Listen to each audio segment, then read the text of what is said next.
हरिः ॐ स्वस्ति श्री गणेशाय नमः।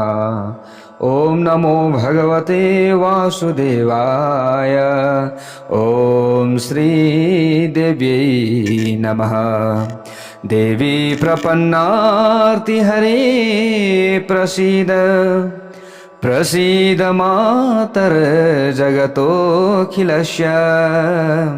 प्रसीद विश्वेश्वरि पाहि विश्वं त्वमीश्वरी देवी चराचरस्य। नारायणं नमस्कृत्य नरं चैव नरोत्तमं देवीं सरस्वतीं व्यासं ततो जयमुदीरयेत्। भक्तवत्सल भगवान को जय। श्रीमद्देवी भागवत महापुराण को जय। प्यारा भक्त भागवतहरू, यतिखेर हजुरहरू श्रीमद्देवी भागवत महापुराण कथा श्रवण गर्दै हुनुहुन्छ। यहाँ नारायण भगवानले नारदजीलाई यहाँ सावित्रीको चाहिँ पूजाको बारेमा बताउँदै हुनुहुन्छ। सावित्री भगवती जो गायत्री सावित्री हुनुहुन्छ, उहाँको महिमा बताउँदै हुनुहुन्छ। त नारदजीले प्रश्न गर्नुभएको थियो, सावित्रीको पूजा सबैभन्दा अगाडि कसले गरेको थियो र उसले के प्राप्त गर्यो अथवा कसले कहाँ कहाँ गरे त भनेपछि अगाडि गएर मद्र देशमा भएका एकजना अश्वपतिका सन्तान थिएनन्। उनकी पत्नीको नाम थियो मालती। त उनीहरूले इन्द्रियहरूलाई बसमा तुल्याएर सावित्रीलाई प्रसन्न गराउनका लागि तपस्या गरे, तर पनि सावित्री प्रसन्न भइनन्। प्यारा भक्त भागवतहरू, त आकाशवाणीमा अश्वपतिले सुनेका थिए कि तिमीले गायत्रीको 10 लाख संख्यामा जप गर भन्ने सुनेका थिए।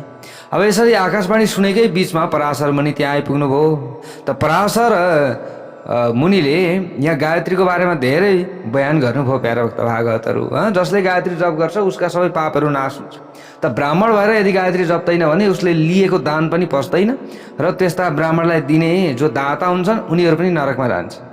त्यसै कारणले गर्दा सही व्यक्तिलाई, शुद्ध व्यक्तिलाई दान दिनु भन्ने यो कुरा यहाँनिर पराशर ऋषिले बताउँदै हुनुहुन्छ। प्यारा भक्त भागवतहरू, यहाँ अगाडि गएर धेरै कुराहरू बताउनु भयो। हिजोको भागमा हामीले श्रवण गऱ्यौँ। ल हेर्नुहोस्, यहाँ ब्राह्मणले अपनाउनु पर्ने नियमहरूका बारेमा रहेको छ धेरै कुराहरू। अब आफूले गर्ने जीविका आफूले गर्नुपर्दछ, अरूको जीविका हडफ्न हुँदैन भन्ने यी शिक्षा, यी सन्देश पनि यहाँबाट दिनुभएको छ। प्यारा भक्त भागवतहरू, अब हेर्नुहोस्, यहाँ भन्नुहुन्छ श्री हरि नारायणले नारदजीलाई यसरी पराशर ऋषिले जो अश्वपति राजा हुनुहुन्थ्यो उहाँलाई सावित्रीको पूजाबारे सम्पूर्ण विधि विधान आवश्यक पर्ने जे कुरा थियो त्यो सबै बताए। अब महाराज अश्वपतिलाई सबै उपदेश दिएर पराशर मुनि आफ्नो आश्रमतर्फ लाग्नुभयो, सम्पूर्ण नियमहरू बताएर। त्यस पछाडि राजा अश्वपतिले भगवती सावित्रीको विधिपूर्वक उपासना गरी भगवतीको दर्शन पनि प्राप्त गरे र उनले आफूले चाहेको वरदान पनि पाए। सन्तान थिएन, सन्तान पाए। ल हेर्नुहोस् प्यारा भक्त भागवतहरू, यो कथा प्रसङ्ग छ। सावित्रीको आराधनाबाट, सावित्रीको सेवाबाट यो फल प्राप्त भयो।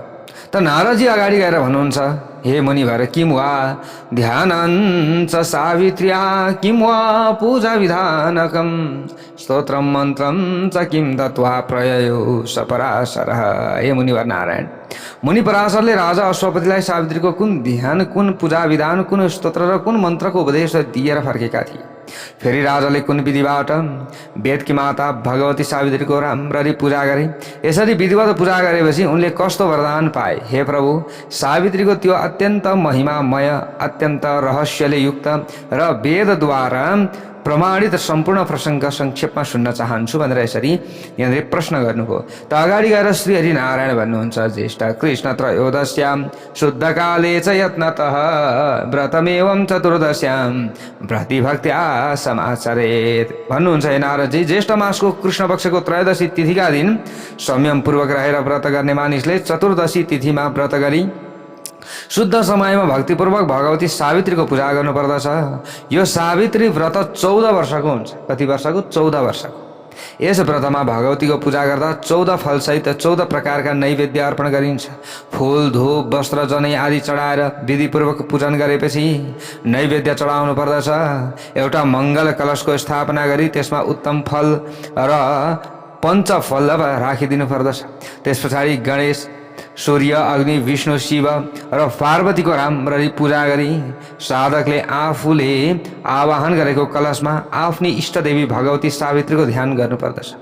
माध्यन्दिनी शाखामा भगवती सावित्रीको जुन ध्यान स्तोत्र, पूजा विधि र सबै कामना प्रदान गर्ने मन्त्र बताइएको छ त्यो यहाँनिर सबै कुरा यहाँ बताउनु। जस्तै ध्यानको प्रकार, त्यस पछाडि यहाँ चाहिँ अर्पण गर्नुपर्ने आसन, पाद्य, अर्घ्य, स्नान, अनुलेपन, धूप, दीप, नैवेद्य अर्पण गर्नुपर्दछ। ताम्बुल, शीतल जल, वस्त्र, आभूषण, फल, पुष्पमाला, सिन्दुर, यज्ञोपवीत यी सबै अर्पण गरेर पूजा गर्नुपर्दछ।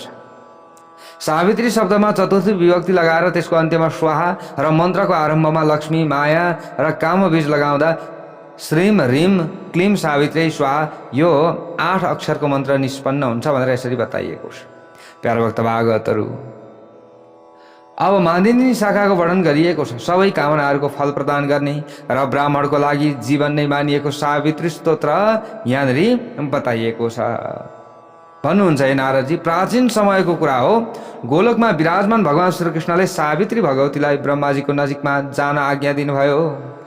सावित्री भगवान कृष्णका साथ ब्रह्मलोक जान तयार हुनुभएन त्यो समयमा। त्यस पछाडि कृष्णको अनुरोधमा ब्रह्माजीले भक्तिपूर्वक वेदमाता सावित्रीको स्तुति गर्नुभएको थियो। अनि सावित्रीले खुसी भएर ब्रह्माजीलाई पति बनाउन स्वीकार गर्नुभएको थियो। ब्रह्माजीले कसरी स्तुति गर्नुभएको थियो त सावित्रीको? त्यो स्तुति यहाँनिर बताइएको छ।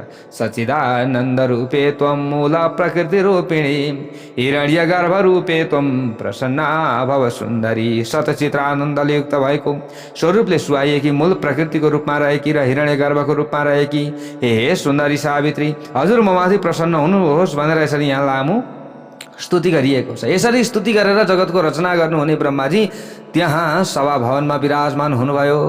त्यस पछाडि सावित्री ब्रह्माजीका साथ ब्रह्मलोक जानका लागि प्रस्थान गर्नुभयो। भक्तवत्सल भगवानको जय जय होस्। हेर्नुहोस्, यसरी ब्रह्माजीले सावित्रीलाई प्राप्त गर्नुभएको थियो। यो सरस्वती स्तोत्र, अब सरस्वती तात्रा स्तोत्रहरूको राजा हो। यो जुन स्तोत्र छ यो स्तोत्रहरूको राजा यसरी मानिएको छ, सरस्वती स्तोत्र। यसैबाट राजा अश्वपतिले भगवती सावित्रीको स्तुति गरेका थिए र उहाँको दर्शन पाए। पछि अश्वपतिले सन्तान प्राप्त गरे। दर्शनपछि आफूले चाहेको वरदान पनि पाए। जुन मानिसले सन्ध्या गरेपछि यो स्तोत्र राजको पाठ गर्दछ त्यसले त्यो फल प्राप्त गर्दछ जुन फल 4 वेदको पाठ गरेपछि प्राप्त हुन्छ। पाठे चतुर्णाम वेदानाम यत्फलम लभते च तत भनेर यसरी बताइएको छ। भक्तवत्सल भगवानको जय जय होस्। हेर्नुहोस्, यो सावित्री, हेर्नुहोस् त जुन स्तोत्र रहेको छ प्यारा भक्त भागवतहरू, यसको धेरै ठुलो महत्त्व यसरी बताइयो। श्री हरिनारायण अगाडि गएर भन्नुहुन्छ, स्तुत्वानेन स्वस्वपतिः सम्पूज्य विधिपूर्वकं ददर्श तत्र तां देवीं सहस्रार्क समप्रभम। अब 4 वेद पाठ गरेको फल प्राप्त गर्नु भनेको सानो कुरो हो प्यारा भक्त भागवतहरू। 1 वेद पाठ गरेको फल प्राप्ति गर्नका लागि त एकजना ब्राह्मणलाई शुद्ध पनि कहाँ, बिचबिचमा छुट्ला, विभिन्न समस्या होला, मजाले पाठ गर्नु पर्यो त 4 वेदको पाठको फल प्राप्त हुन्छ। ल हेर्नुहोस्, सानो कुरा छैन। भन्नुहुन्छ हे नारदजी, राजा अश्वपतिले विधिपूर्वक भगवती सावित्रीको पूजा गरेर माथि बताइएको जुन स्तोत्रद्वारा स्तुति गरेपछि त्यसै ठाउँमा हजारौं सूर्य समान तेजले सम्पन्न हुनुभएकी जो सावित्री हुनुहुन्थ्यो, सावित्री देवीले दर्शन दिनुभयो। सावित्री देवीले भन्नुभयो, जानम यहम महाराज यते मनसि वाञ्छितम। हे महाराज अश्वपति, तिम्रो मनमा जुन कामना रहेको छ त्यो म जान्दछु। तिम्री रानीले जुन कुरा चाहन्छन् मैले निश्चित रूपमा त्यो चाहना पूर्ण गर्नेछु। ल हेर्नुहोस्, तिम्री पतिव्रता पत्नी मालती कन्याको कामना गर्दछिन् र तिमी पुत्रको कामना गर्दछौ। तिमी चाहन्छौ छोरा होस् भनेर, तिम्री पत्नी चाहन्छन् छोरी होस् भनेर। यी दुवै इच्छा क्रमैले पूर्ण हुनेछन्, चिन्ता गर्नु पर्दैन। यसरी उपदेश दिएर भगवती सावित्री ब्रह्मलोकतर्फ जानुभयो र राजा अश्वपति पनि आफ्नो घरतर्फ फर्के। उनलाई समयमै सर्वप्रथम कन्या प्राप्त भइन्। भगवती सावित्रीको आराधनाको प्रभावले उत्तम देवी लक्ष्मी नै छोरीका रूपमा पैदा हुनुभएको थियो। राजा अश्वपतिले कन्याको नाम सावित्री राखे। त्यो समयमा अश्वपतिकी कन्या शुक्ल पक्षको चन्द्रमा समान दिनै बढ्दै गइन् र यथा समयमा रूप र यौवनले सम्पन्न भइन्। सावित्री नामक कन्याले द्युमत सेनका सत्यनिष्ठ र अनेक गुणले युक्त भएका छोरा सत्यवानलाई पतिका रूपमा वर्णन गरिन्। त्यस पछाडि राजा अश्वपतिले रत्नमय गहनाद्वारा सजाइएकी छोरीलाई सत्यवानका हातमा सुम्पिदिए। सत्यवान पनि ठूलो हर्षका साथ सावित्रीलाई लिएर आफ्नो घरमा आए। एक वर्षपछि सत्य पराक्रम भएका सत्यवान आफ्नो पिताको आज्ञा अनुसार खुस्याउँदै फल र दाउरा लिन वनमा गए। ल हेर्नुहोस्, पतिव्रता सावित्री पनि आफ्ना पतिको पछि पछि लागिन्। त्यो समयमा दैवयोगले सत्यवान रुखबाट भुइँमा लडेर उनका प्राण पखेरो उडेर गए। ल हेर्नुहोस् है, हजुरहरूले यो कथा सुन्नु भएको छ पक्कै पनि। यहाँ भन्नुहुन्छ सत्यवानको मृत्यु भएपछि जब यमराजले उनको बुढी औँला प्रमाणको सूक्ष्म शरीर जो बुढी औँला जत्रो सूक्ष्म शरीरलाई साथ लिएर प्रस्थान गरेका थिए, त्यसबेला पतिव्रता सावित्री पनि उनका पछि पछि जान लागिन्।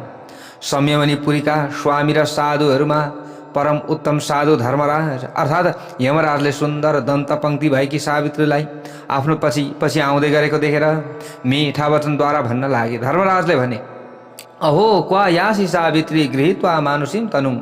हे सावित्री, तिमीले मानव शरीर धारण गरेकी छौ, कहाँ जाँदैछौ? मानव शरीर धारण गरेर यसरी जान पाइँदैन कि त्याग गर्नु पर्यो? यदि तिमी आफ्ना पतिका साथ जान चाहन्छौ भने पहिले मानव शरीर त्याग गर। धर्मराजले यसरी भन्नुभयो। विनाशशील मानिस क्षणिक पाँच महाभूतद्वारा भनेको आफ्नो शरीर लिएर मेरो लोकमा कहिले पनि जान सक्दैन भनेर यसरी धर्मराजले भन्नुभयो। हे पतिव्रता, भारतवर्षमा कर्मको फल भोग्न आएका तिम्रा पतिको आयु अहिले पुरा भएको छ। आफ्ना कर्मको फल भोग्न अब सत्यवान मेरो लोकमा जाँदैछन्। प्राणीले कर्म अनुसार नै जन्म प्राप्त गर्दछ, कर्म अनुसार नै मृत्यु, सुख दुःख भएर शोक पनि कर्मबाटै प्राप्त हुन्छन्। जीव आफ्ना कर्मको प्रभावले देवताको राजा इन्द्र बन्न सक्दछ, त्यो आफ्नो कर्मले ब्रह्माजीको पुत्र बन्न सक्दछ र आफ्नो कर्मले भगवान नारायणको सेवक बनेर जन्म र मरणको बन्धनबाट मुक्त हुन सक्दछ। मानिसले आफ्नै कर्मको प्रभावले सम्पूर्ण सिद्धि, अमरता र भगवान विष्णुको सालोक्य आदि 4 प्रकारका मुक्ति पनि निश्चित रूपमा प्राप्त गर्न सक्दछ। भक्तवत्सल भगवानको जय जय होस्। मनुष्यलाई आफ्नै कर्मद्वारा देवता, मनु, उत्तम राजा, शिव र गणेशसम्मको पद प्राप्त हुन्छ। त्यसै गरी मानिस आफ्नै कर्मको प्रभावले नै उत्तम मुनि, तपस्वी, ब्राह्मण, क्षत्रिय, वैश्य र म्लेच्छ बन्दछ। यसमा कुनै सन्देह छैन। आफ्नै कर्म अनुसार नै प्राणीहरूलाई जङ्गम, पर्वत, राक्षस, किन्नर, अधिपति, वृक्ष, पशु, वन्य प्राणी, अत्यन्त सूक्ष्म जन्तु, किरा, दैत्य, दानव, असुर आदि योनि प्राप्त हुन्छन्। सावित्रीलाई यसरी आफ्ना कुरा बताएर यमराज मौन भए। इत्येत दुःखदुवा सावित्रीम विरराम सबै यम। ल हेर्नुहोस्, त नारायण भगवानले अगाडि गएर भन्नुहुन्छ, यमस्य वचनम श्रुत्वा सावित्री च पतिव्रता। यमराजको कुरा सुनेर दृढ निश्चय भएकी पतिव्रता सावित्रीले परम भक्तिका साथ यमराजको स्तुति गरिन् र उनीसँग भन्न लागिन्। प्यारा भक्त भागवतहरू, सावित्रीले भनिन्, किम कर्म तद भवेत केन को वा तद्धेतुरेव च। कर्म के हो, त्यो कहाँबाट हुन्छ, त्यसको कारण के हो, देह धारण गर्ने को हो, देह के हो र यमलोकमा प्राणीहरूबाट कसले कर्म गराउँछ, ज्ञान के हो, बुद्धि के हो, शरीरधारीमा रहने प्राण के हो, इन्द्रिय के हुन्, तिनका लक्षण कुन हुन्, देवता कुन हुन्, अनि भोग गर्ने को हो, भोग गराउने को हो, भोग के हो, प्रायश्चित्त के हो, जीव कुन हो र परमात्मा कुन हो। ममाथि कृपा गरी यी सबै प्रश्नको उत्तर मलाई दिनुहोस् भनेर यसरी सावित्रीले प्रश्न गरिन्। धर्मराजले अगाडि गएर भन्न लाग्नुभयो, वेद प्रणिहितो धर्म कर्म यन मङ्गलम परम अवैदिकम तु यत कर्म तदेवाशुभ मेव च। वेदले जुन कर्म गर्न हुन्छ भनेको छ त्यो नै के हो, धर्म हो। वेद प्रणिहितो धर्म, त्यही नै परम मङ्गलकारी कर्म पनि हो। यसको विपरीत जुन कर्म अवैदिक हुन्छ त्यो निश्चय नै अशुभ हुन्छ। संकल्प रहित र बिना कुनै कामना गरिने देवताहरूको सेवालाई कर्म निर्मूल गर्ने सेवा भनिन्छ। यसै सेवाले पराभक्ति प्रदान गर्दछ। कर्मफलको भोक्ता को निर्लिप्त हो भनेर तिमीले सोधेकी थियौ। यसको उत्तरमा वेदको वचन छ कि जुन मानिसले परब्रह्मको भक्ति गर्दछ त्यही मुक्त हो र त्यो मानिस जन्म, मृत्यु, जरा, रोग, शोक र भयबाट रहित हुन्छ। हे पतिव्रता सावित्री, वेदमा सबैले मान्नुपर्ने दुई प्रकारको भक्ति बताइएको छ। पहिलो भक्तिले मोक्ष पद प्राप्त गर्दछ र दोस्रो प्रकारको भक्तिले मानिसहरूलाई साक्षात नारायणको रूप प्रदान गर्दछ। विष्णुका भक्तहरू श्री नारायणको सारूप्य प्रदान गर्ने भक्तिको कामना गर्दछन्। अरू ब्रह्मज्ञानी योगीहरू निर्वाण पद प्रदान गर्ने कर्म भक्तिको कामना गर्दछन्। कर्मको जुन बीज रूप छ त्यसले सधैँ फल प्रदान गर्दछ। कर्म परमात्मा भगवान नारायण र परा प्रकृतिको रूप हो। भगवान नै कर्मका कारण हुनुहुन्छ। यो मानव शरीर अनादिकालदेखि नाशवान छ। पृथ्वी जल तेज वायु र आकाश यी सूत्र रूप पञ्चमहाभूत हुन् जुन परमात्माको सृष्टि प्रकरणमा प्रयोगमा आउँछन्। कर्म गर्ने जीवलाई देही भनिन्छ र त्यही नै अन्तर्यामी रूपबाट भोग गराउने तत्त्व पनि हो। सुख र दुःखको साक्षात स्वरूप वैभवलाई नै भोग भनिन्छ। त्यसबाट छुट्नुलाई निष्कृति मोक्ष भनिन्छ। सत र असत छुट्याउने जुन प्रधान बीज हेतु हो त्यसलाई ज्ञान भनिन्छ। त्यो ज्ञान अनेक भेदले युक्त हुन्छ। त्यही ज्ञान घट घट अर्थात् घडा र वस्त्र आदि विषयहरूलाई छुट्याउने कारण पनि बनेको हुन्छ। विवेचना गर्न सक्ने शक्तिलाई नै बुद्धि भनिन्छ। वेदमा यसै बुद्धिलाई ज्ञान बीज भनिएको छ। हावाका विभिन्न रूप नै प्राण हुन्। शरीर धारण गर्ने प्राणीहरूका लागि प्राण शक्ति स्वरूप मानिएका छन्।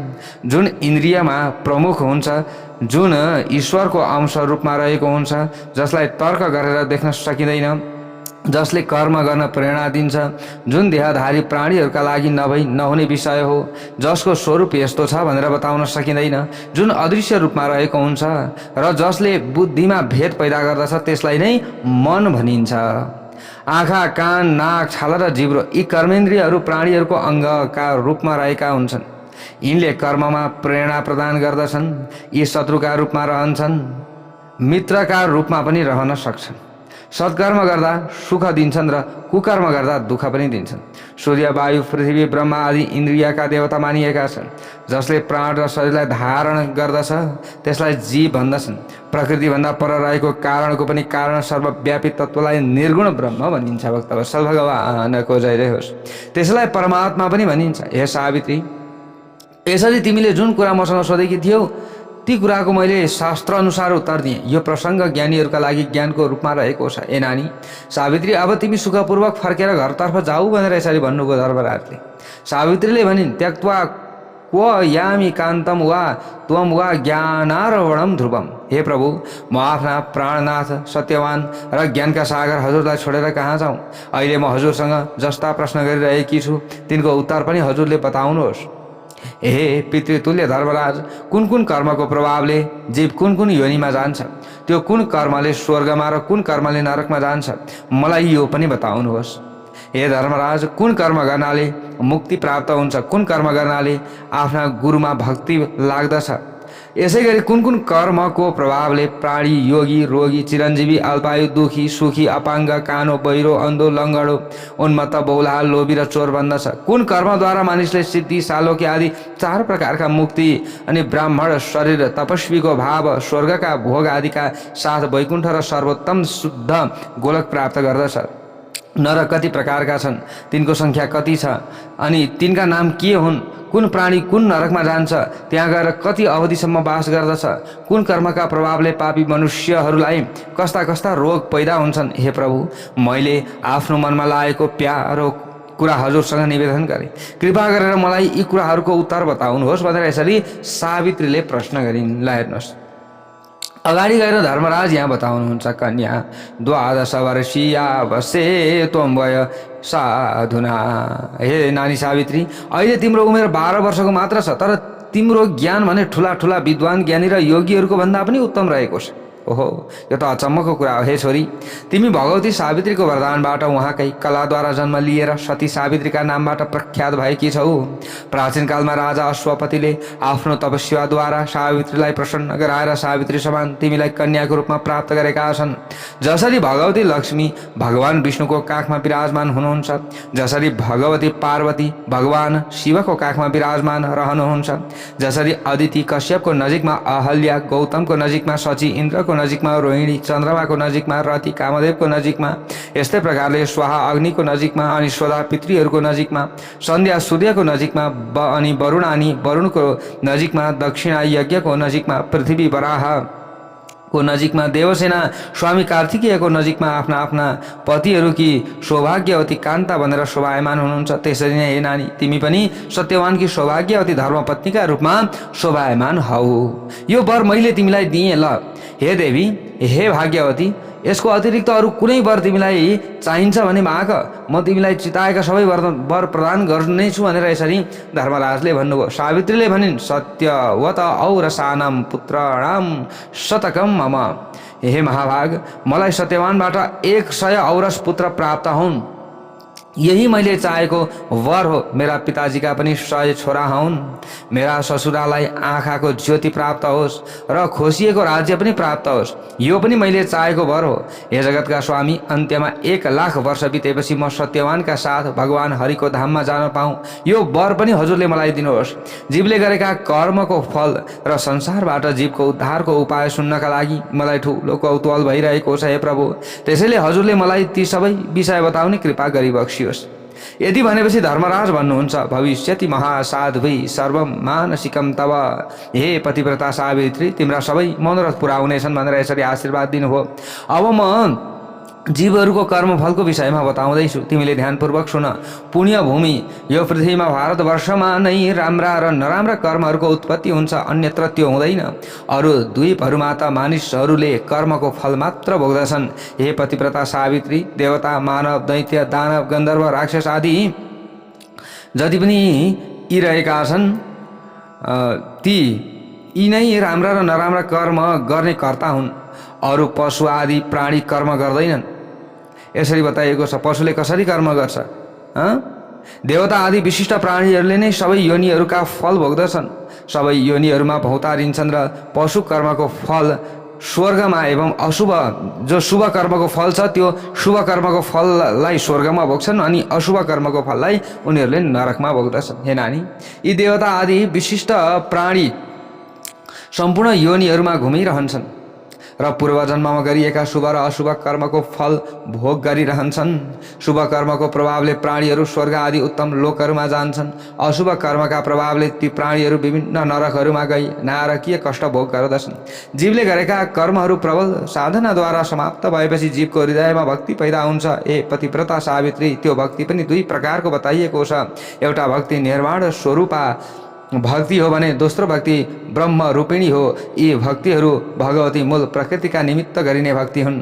प्राणीहरू पूर्व जन्ममा गरिएका कुकर्मका कारण रोग, दरिद्रता आदि दोषले युक्त हुन्छन् र शुभ कर्मका कारण नैरुज्यले युक्त हुन्छन्। यसै गरी आफ्ना कर्मले नै जीवहरू चिरञ्जीवी हुन्छन्, अल्पायु हुन्छन्, सुखी अनि दुखी पनि हुन्छन्। प्राणी आफ्ना निन्दित कर्मका प्रभावले अन्धार अपाङ्ग बन्दछन्, दृष्टिविहीन आदि पनि बन्दछन्। सर्वोत्तम कर्मद्वारा प्राणीहरूले आफ्नो दोस्रो जन्ममा सिद्धि आदि पनि प्राप्त गर्दछन्। यो मैले भनेको कुरा होइन, यहाँ धर्मराजले बताएको कुरा मैले हजुरहरूलाई बताउँदैछु। भन्नुहुन्छ यहाँ अगाडि गएर धर्मराजले, हे देवी, मैले साधारण कुरा भने, अब तिमीले विशेष कुरा सुन। हे सुन्दरी, मैले बताउन लागेको अत्यन्त दुर्लभ विषयलाई पुराण र शास्त्र धर्मशास्त्रले वर्णन गरेका छन्। यसलाई पूर्ण रूपमा गुप्त राख्नुपर्दछ। समस्त योनिहरूमा मानव योनिलाई परम दुर्लभ मानिएको छ। यो पृथ्वीलोकमा भारतवर्षमा सबै मानिसहरूमा अब मानिसको शरीर यो मानव योनि त दुर्लभ हो, त्यसमा पनि ब्राह्मणको योनि पाउनु सबैभन्दा ठुलो दुर्लभ हुन्छ। र त्यो भनेको ब्राह्मणको कर्म गर्ने योनि पाउनु भनेको भगवानमा भक्ति लाग्ने योनि, सबै कुरा त्रिकाल सन्ध्या, दिनको 1 अध्याय वेद पाठ, भगवानका गुणानुवाद गाउने, यो कर्म पाउनु सबैभन्दा ठुलो हो। यो योनि पाउनु यो सम्पूर्ण कर्मका लागि उत्तम मानिएको छ। हे पतिव्रता सुन्दरी, ब्राह्मणहरूमा पनि ब्रह्मनिष्ठ ब्राह्मणलाई जुन अधिक गौरवशाली मानिएको छ। सकाम र निष्कामका भेदले ब्राह्मण पनि 2 किसिमका हुन्छन्। सकाम ब्राह्मण कर्म प्रधान हुन्छन्, निष्काम ब्राह्मण भक्त हुन्छन्। सकाम ब्राह्मणले कर्मफल भोग्दछन्, निष्काम ब्राह्मण सम्पूर्ण सुख दुःख मोह आदि भोगका उपद्रवले रहित हुन्छन्। यसरी बताइएको छ। हे पतिव्रता, तिनीहरू शरीर त्याग गरेर भगवानको निर्दोष एवं पवित्र धाममा प्राप्त हुन्छन्। हे पतिव्रता, निष्काम ब्राह्मणहरूलाई फेरि यस लोकमा जन्मन पर्दैन। तिनीहरूले त दुई बाहु परमात्मा श्रीकृष्णको उपासना गर्दछन् र अन्त्यमा ती भक्त ब्राह्मण दिव्य रूप धारण गरेर गोलोकमा प्राप्त हुन्छन्। कामना लिएर कर्म गर्ने ब्राह्मणहरू विष्णुको वैकुण्ठ धाममा गई अवधि पुरा भएपछि फेरि भारतवर्षमा फर्किन्छन्। यहाँ आएपछि दुई जातिको कुलमा तिनीहरूको जन्म हुन्छ। ती सबै केही समय बितेपछि क्रमशः निष्काम भक्त बन्दछन् र मैले तिनीहरूलाई निर्मल भक्ति प्रदान गर्दछु। यो सर्वथा निश्चित विषय हो। जुन विष्णुमा निष्काम भक्ति नभएका सकाम वैष्णव ब्राह्मण छन्, तिनीहरूको निष्काम विष्णु भक्ति नभएका कारण अनेक जन्ममा पनि बुद्धि निर्मल हुन पाउँदैन। हे पतिव्रता सावित्री, जुन दुईजहरू तीर्थमा रहेर सधैँ तपस्या गर्दछन् ती ब्रह्मलोकमा जान्छन् र समयअनुसार फेरि भारतवर्षमा पैदा हुन्छन्, पृथ्वीमा आउँछन्। जुन ब्राह्मणहरू तीर्थमा अरू कुनै पवित्र ठाउँमा रहेर सधैँ आफ्नै धर्म कर्ममा लागिरहेका हुन्छन् ती सत्यलोकमा जान्छन्। अवधि सकिएपछि फेरि यही पैदा हुन्छन् पृथ्वीमा। जुन ब्राह्मण आफ्नो धर्ममा तत्पर रहेर भारतवर्षमा सूर्य नारायणको उपासना गर्दछन् तिनीहरू सूर्यलोक जान्छन् र समयअनुसार फर्केर फेरि भारतवर्षमा जन्म लिन्छन्। जुन धर्मपरायण र निष्काम मानवले मूल प्रकृति भगवती भुवनेश्वरी जगदम्बाको भक्ति गर्दछन् ती मणिद्वीपमा जान्छन्। त्यहाँ गएपछि फर्केर आउँदैनन्, तिनीहरूले जन्म लिनु पर्दैन यसरी बताइएको छ। जुन मानिस आफ्नो धर्ममा तत्पर रहँदै शिव शक्ति गणेशको उपासना गर्दछन् तिनीहरू शिवलोकमा जान्छन्। केही समय पछाडि त्यहाँबाट फर्केर भारतवर्षमा जन्म लिन्छन्। हे पतिव्रता नारी, जुन ब्राह्मण जो व्यक्ति आफ्नो धर्ममा तत्पर रहेर देवताहरूको उपासना गर्दछन् अनेक थरी लोकहरूमा उनीहरू जान्छन्। अन्तिममा समयअनुसार फेरि उनीहरू यहीँ पैदा हुन्छन्। जुन व्यक्तिहरू आफ्नो धर्ममा तत्पर रहँदै निष्काम भावले भगवान हरिमा भक्ति गर्दछन् भक्तिको प्रभावले क्रमैले तिनीहरू हरिको लोकमा जान्छन् यसरी बताइएको छ। चारै वर्णका मानिस आफ्नो धर्ममा संलग्न रहेर नै शुभ कर्मको फल भोगका अधिकारी हुन्छन् यसरी बताइएको छ। जो धर्ममा तत्पर रहन्छ उनीहरूले अवश्य पनि भगवानलाई प्राप्त गर्दछन् यसरी बताइएको छ। अब यहाँ दानका कुराहरू पनि धेरै कुराहरू आएका छन्। प्यारा भक्त भागवतहरु ल हेर्नुहोस् है। जुन मानिसले शुद्ध ब्राह्मणलाई अब यहाँनिर धेरै कुराहरू बताइएको छ। अब जो आफ्नी छोरीलाई गहनाले सजाएर कसैलाई चाहिँ उनीहरूले चाहिँ कन्यादान दिन्छन् भने उनीहरूले फल प्राप्त गर्दछन्, त्यसले कन्यादानको विधि छ। ब्राह्मणलाई कसैले चाहिँ गाईदान दिन्छ भने त्यसको पनि उनीहरूले बहुत ठुलो फल प्राप्त गर्दछन्।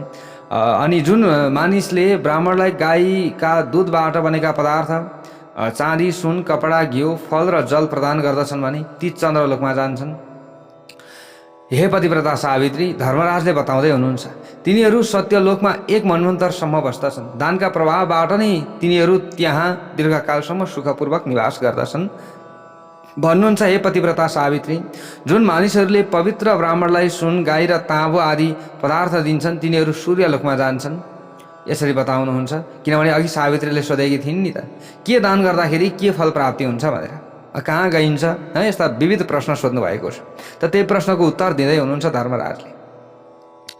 अनि जुन मानिसले ब्राह्मणलाई भूमि अनि प्रचुर धन प्रदान गर्दछ ती भगवान विष्णुको श्वेत द्वीप नामक सुन्दर लोकमा जान्छन्। त्यहाँ चन्द्रमा र सूर्यको कार्यकालसम्म निवास गर्दछन्। ती पुण्यवान मनुष्य त्यस महान लोकमा धेरै समयसम्म बस्दछन्। जुन मानिसले ब्राह्मणलाई भक्तिपूर्वक गृह दान गर्दछन् भनेको घर बनाएर दान गर्दछन् भने तिनीहरू पनि धेरै दिनसम्म स्थिर रहने सुखदायक विष्णु लोकमा जान्छन्। हे साध्वी सावित्री, ती मानिसहरू दानमा दिएका घरको धुलाको कणको संख्या बराबर वर्षसम्म त्यो उत्तम र विशाल विष्णु लोकमा निवास गर्दछन्। जुन मानिसले कुनै देवताको उद्देश्यले मन्दिर दान गर्दछ त्यो उनै देवताको लोकमा जान्छ। त्यस लोकमा त्यति नै वर्षसम्म वास गर्दछ जति त्यस मन्दिरमा धुलाको कण रहेका हुन्छन्। कुनै पनि वस्तुको दान गर्दा आफ्नै घरमा गरियो भने 4 गुणा फल पाइन्छ, कुनै तीर्थमा गरियो भने 100 गुणा फल पाइन्छ यसरी बताइएको छ। कुनै उत्तम स्थानमा गरियो भने 2 गुणा अधिक त्योभन्दा ज्यादा फल पाइन्छ यसरी बताइएको छ। धेरै कुराहरू बताइयो। जुन मानिसले सम्पूर्ण पापबाट मुक्त हुनका लागि तलाउ दान गर्दछ त्यो जन लोकमा जान्छ। पोखरी दान गर्नाले मानिसले त्योभन्दा 2 गुणा ज्यादा फल प्राप्त गर्दछ पोखरीको दान गर्दा। अनि यहाँनिर धेरै कुराहरू यसरी दानकै मात्रै कुराहरू धेरै छन्। यहाँ प्यारा भक्त भागवतहरु, यदि कन्यालाई कुनै योग्य वरको हातमा प्रदान गरिन्छ भने कन्यादान 10वटा पोखरी दान गरेको भन्दा पनि ज्यादाको फल उसले प्राप्त गर्दछ भनेको 10वटा पोखरी बनाएर दान गर्नु भन्दा कन्यादानको त्योभन्दा ठुलो फल पाइन्छ। यो कुरा यहाँनिर पनि आयो। जुन मनुष्यले पिपलको वृक्ष लगाएर त्यसको प्रतिष्ठा गर्दछ त्यो तपोलोकमा जान्छ। पिपलको वृक्ष वर पिपल रोप्ने व्यक्तिले पनि 10,000 वर्षसम्म त्यही तपोलोकमा गएर बस्न पाउँछन्। यहाँ बताइएको छ, धर्मराजले बताउँदै हुनुहुन्छ कसैले बगैँचा बनाएर दान गर्दछ भने त्यो मानिस 10,000 वर्षसम्म ध्रुव लोकमा निश्चित रूपमा निवास गर्दछ। अनि जुन मानिसले भगवान विष्णुको उद्देश्यले कुनै विमान वाहन होइन कुनै पनि अब अहिलेको समयअनुसार वाहन कसैलाई दान दिन्छ भने 1 मनवन्तरसम्म विष्णु लोकमा निवास गर्दछ। चित्रले सिँगारिएको कुनै पनि चिजवस्तुहरू बनाएर दान गर्दछ भने पनि उसलाई धेरै ठुलो पुण्य मिल्दछ। यसरी बताइएको छ।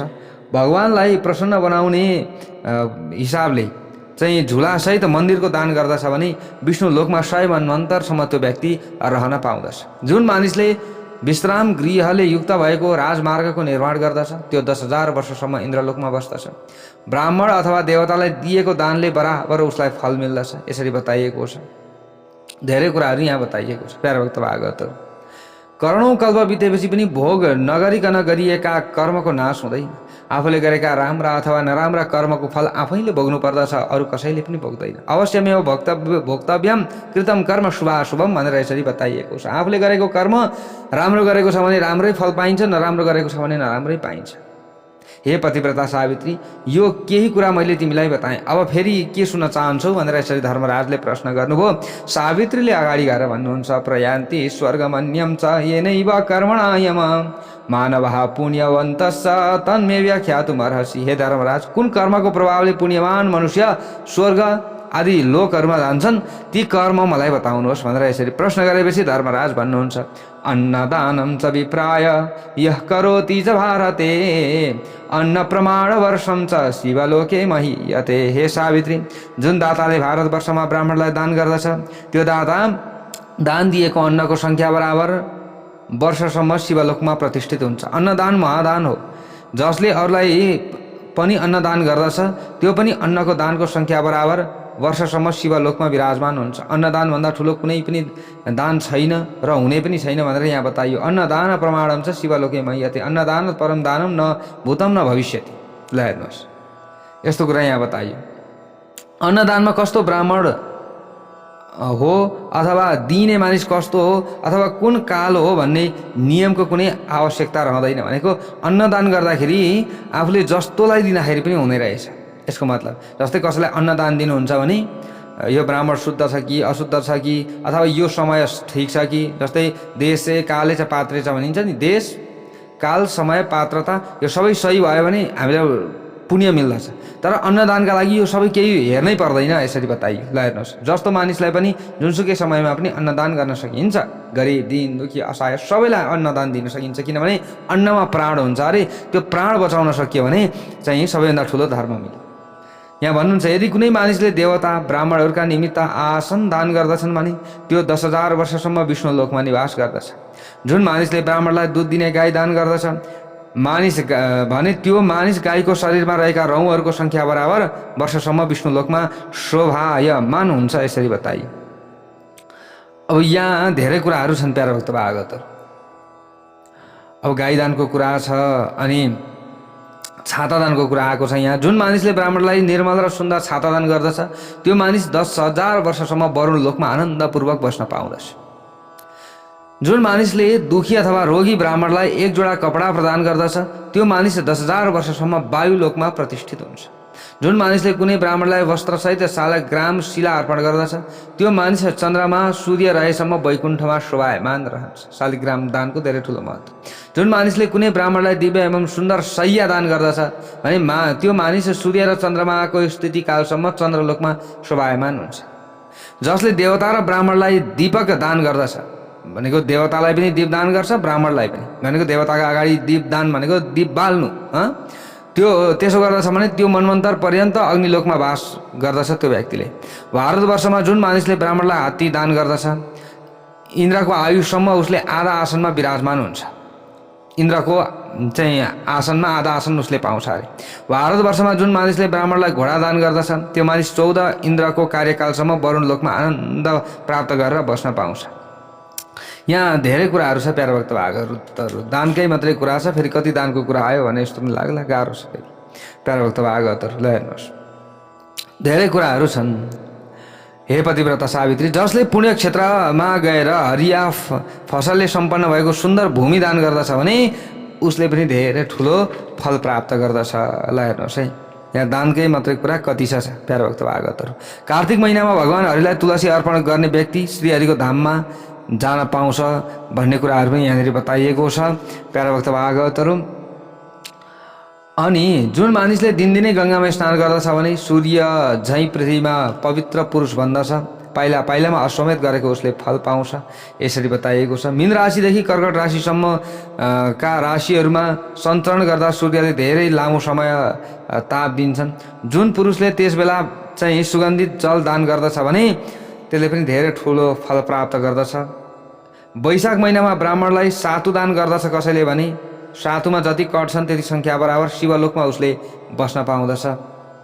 यहाँ धेरै कुराहरू यसरी बताइयो। जुन मानिसले शिवरात्रिको दिन भगवान शङ्करलाई बेलुवापत्र चढाउँछ भने त्यो मानिसले बेलुवापत्रको सङ्ख्या जति छ त्यति वर्षसम्म शिवलोकमा आनन्दपूर्वक बस्न पाउँदछ। श्री रामनवमीको व्रत जसले गर्दछ उसले पनि 7 मन्वन्तरसम्म आनन्दपूर्वक भगवानको धाममा रहन पाउँदछ। यस्ता धेरै कुराहरू यहाँनिर बताइयो प्यारा भक्त भागवतहरू। यी दानका महिमाहरू छन्। अनि शरतकालको नवरात्रका शुक्ल पक्षको अष्टमीदेखि प्रारम्भ गरेर 1 पक्षसम्म नित्य पवित्र भूमिमा जुन मानिसले भक्तिपूर्वक उत्तम षोडशोपचार अर्पण गरेर भगवती महालक्ष्मीको पूजा गर्दछ भने त्यसले 14 इन्द्रको कार्यकालसम्म गोलोकमा बास गर्दछ भन्ने कुराहरू पनि यहाँनिर बताइयो भक्तवत्सल भगवानको जय जय होस्। अब यहाँ धेरै कुन व्रतको कुराहरू पनि छ, दानका कुराहरू पनि छ, त्यो अझै भोलिको भागमा हामीले श्रवण गर्नेछौँ भक्तवत्सल भगवानको जय जय होस्।